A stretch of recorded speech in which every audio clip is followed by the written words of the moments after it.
Welcome to Healthy and Wealthy Conversations, where we discuss everything that leads to health and wellness for your whole spirit, soul, mind, and body.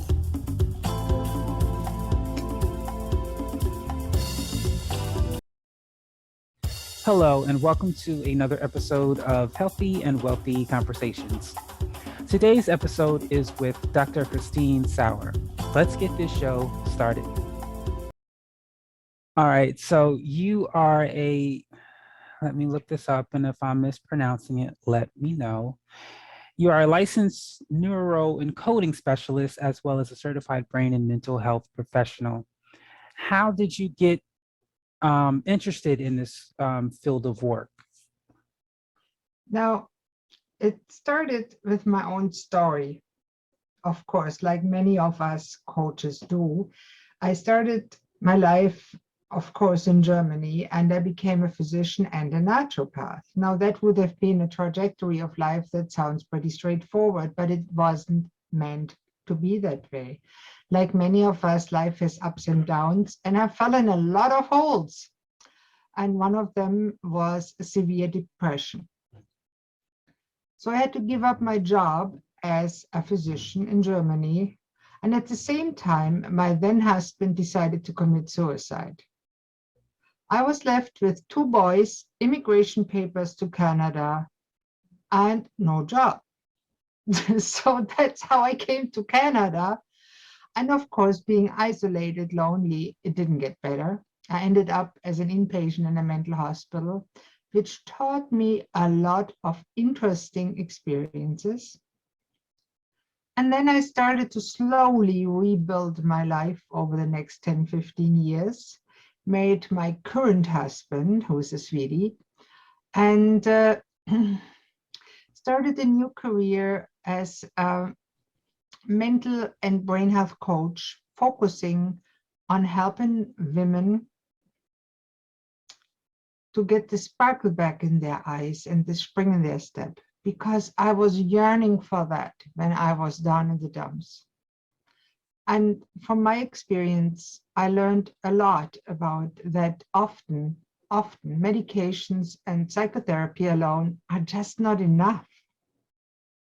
And a good coach, as I will say in my upcoming TEDx talk, we can connect the gap between the suffering individual and the specialized provider, and supply you with resources, tips, tools, and a little bit kick in the butt many of us needed to help you actually get where you want to go and become the person that deep down you know you already are, but you either didn't dare to express or you weren't really sure who you are. Many of us don't really know who they are until they talk with a sympathetic, caring individual. That can be a coach, can be a friend, can be a spouse, can be a psychiatrist, can be a psychotherapist that helps them understand where they came from, how to live better in the now, and then how to live forward with passion, purpose, and meaning in their life. So they have the energy to actually do what they know they should do and feel better and really have a good life. So that's what I do. And I'm very passionate about it. I can tell. Thank you for sharing. That is definitely, I guess you can say, a shocking story. Wasn't expecting, especially my condolences to you and your first husband. Would you, I guess, from your own experience, and I would ask from your experience dealing with your clients, would you say that if not all, at least most people with mental problems had some type of event happen in their life that they didn't deal with that causes them to seep into depression and things of that nature? You know, people are different.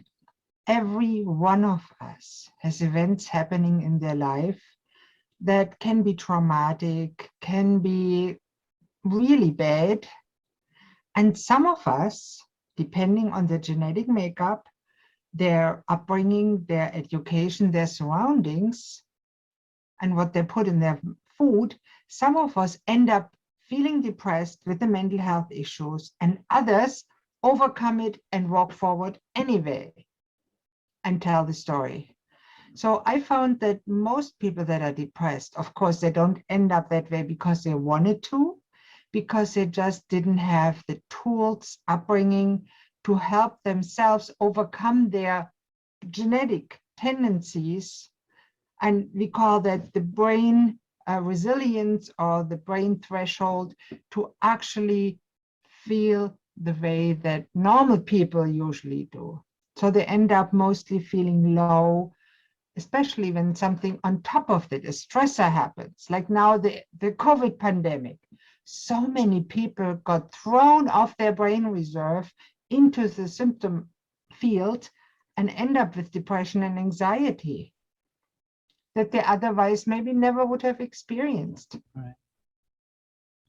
So, quick question. Now, I see you are a certified Havening techniques practitioner. Can you explain what that is? And did I pronounce that right? Nearly.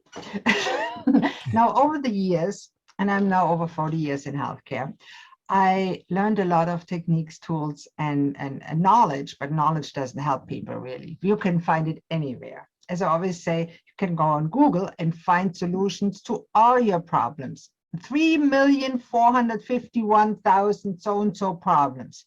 Which one is right for you? Well, you may need help with that.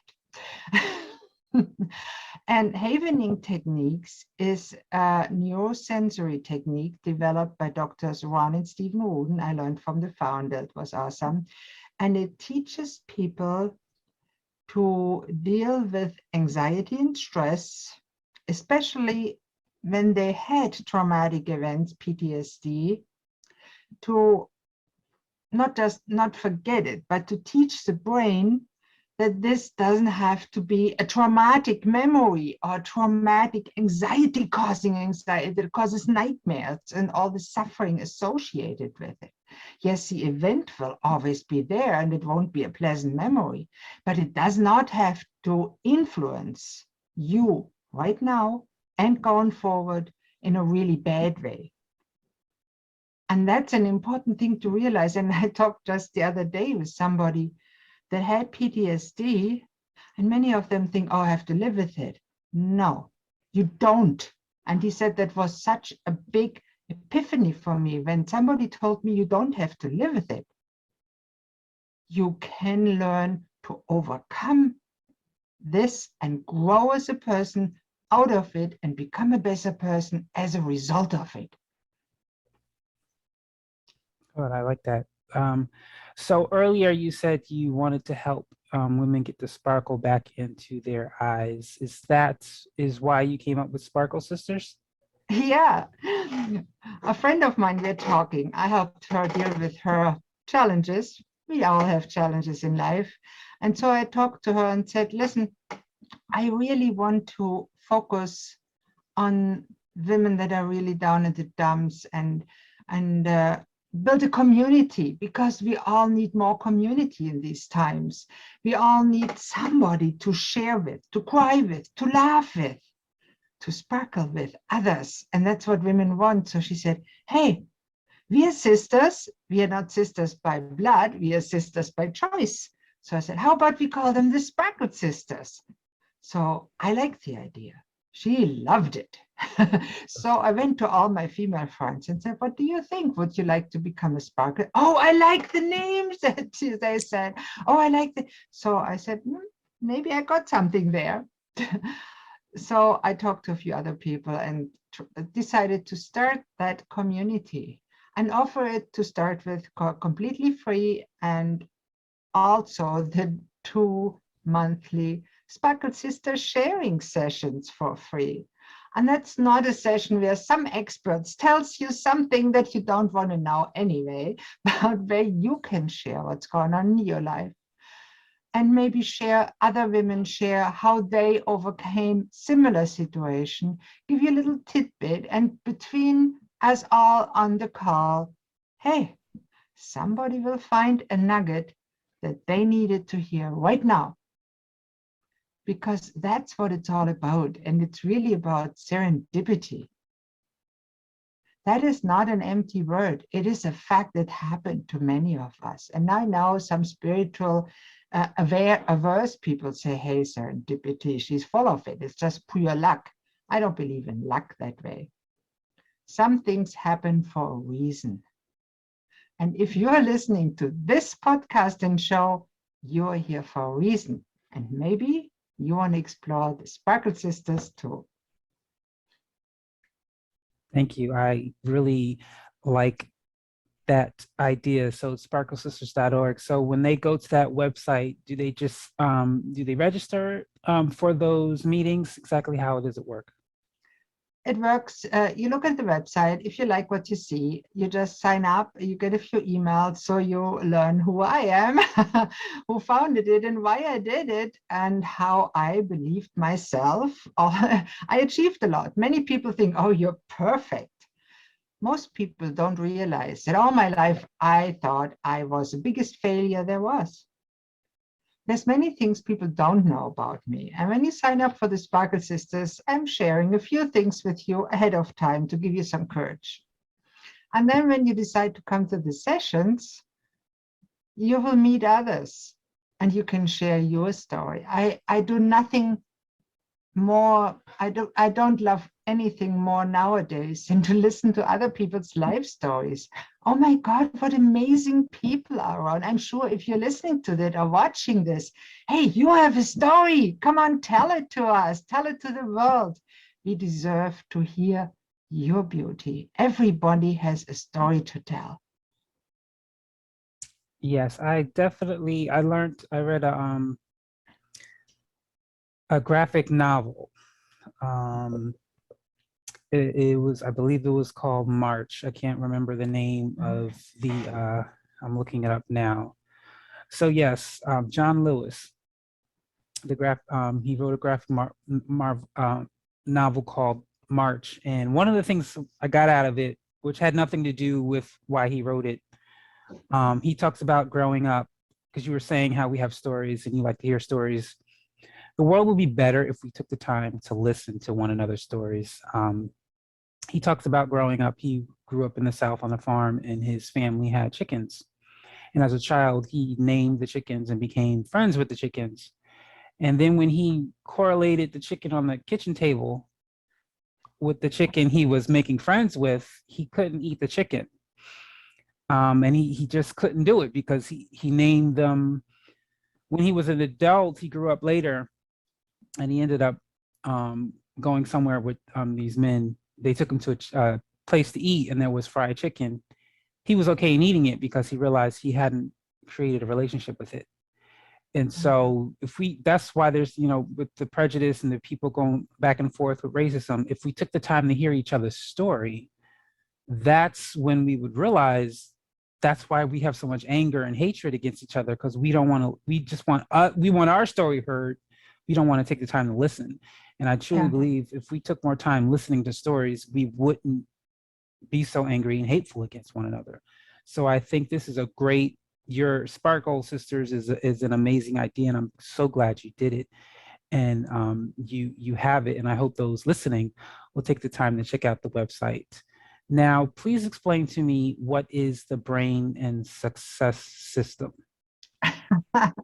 Well, the Brain and Success System is something I did as a brain and mental health professional and neuroplasticity specialist. And I thought, how can I explain to people that are more scientific inclined what really all influences brain and mental health? And health generally. And I came up with a 5-part system. I put it in a pentagram. It looks pretty crude, but it's really good because there's really 5 dimensions of mental and physical health. There is, of course, the physical dimension, our body.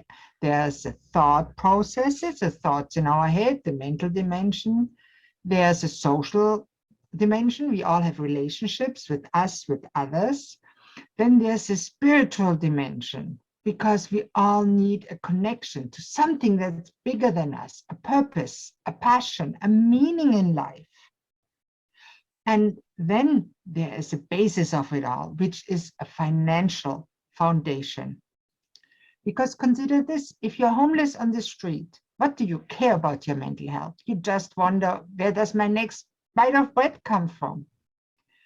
And that really is the most important thing at that point. So the basic needs like food, shelter, warmth have to be met before somebody even can think about their mental health. And we can't forget that. Thank you for sharing that. Now, I'm I sorry. wanted to say one thing about your story with the book. I really like that story because in this world we see too much division, too much putting one person group in one category, whether those are indigenous people, Black people, overweight people, whatever people. In the end, we are all the same. And I like to quote my husband because, yes, I have a Sparkle sister community, but I love men too. And every sister has a brother in their life, don't they?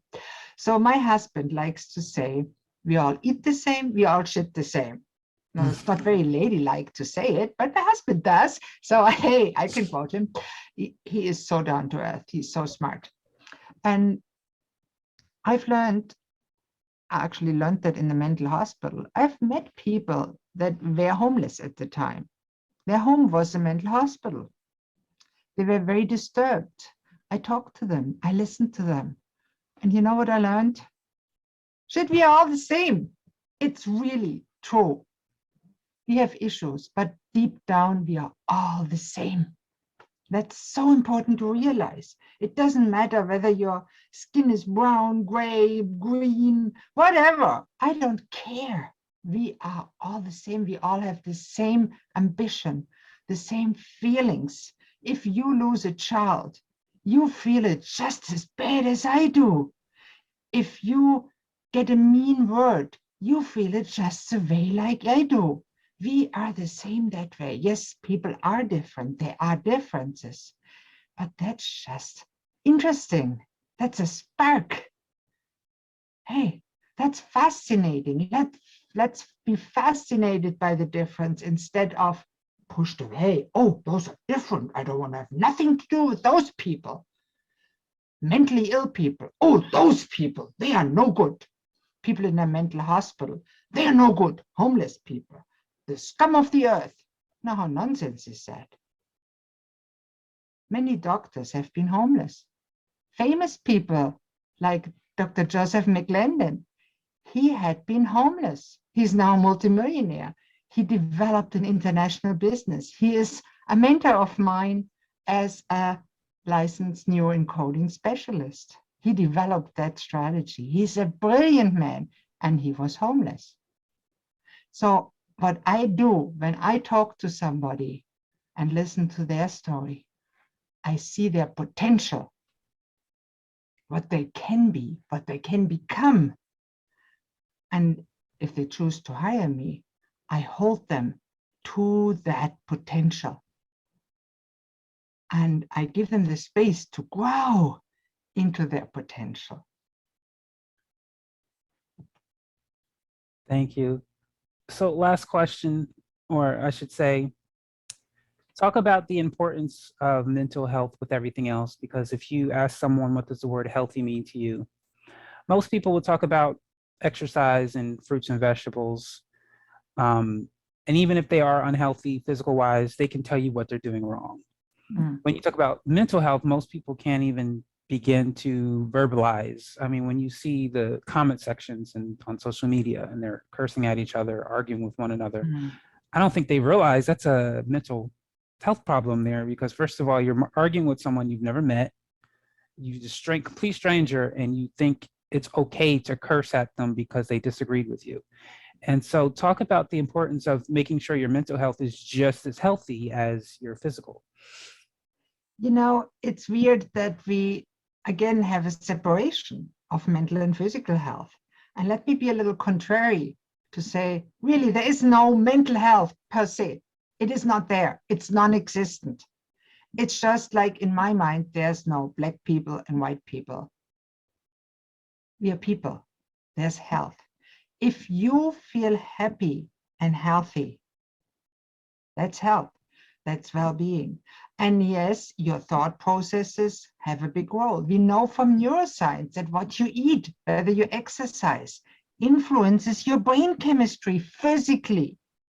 Your brain actually decides 15 milliseconds before you know that you decide anything. So it's very important to regulate your brain chemistry by eating well, exercising, taking nutritional supplements, targeted, the right ones, the wrong ones will make you sicker. If you need it, some medications may help, especially in the short run. I always say some mental health medication, as they call it, or psychiatric medication, they're really for mental sickness medication. They are strong emotional painkillers, and as such, they are absolutely necessary and validated. For the long run, I'm not a fan because they don't allow you to properly grow. And I can say that from experience. I took these medications for over 10 years. And then I got myself well. And I slowly was able, after I got well, that's an important point, I slowly was able to wean me off those medications. And now they are no longer necessary. Because I grew as a person, my brain resilience grew so high that now I'm no longer depressed. Yes, I have a bad day sometimes, so don't confuse that with a real depression. We all struggle with life. We all have bad days. Something happens and you say, oh shit, what did happen? And it puts you down for a few days. That's okay. That doesn't mean you're depressed. Just pick yourself up, get back out of the hole, and go on. Do something that's meaningful to others.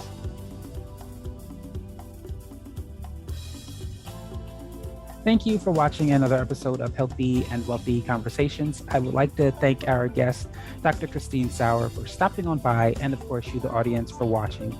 Thank you and have a great day.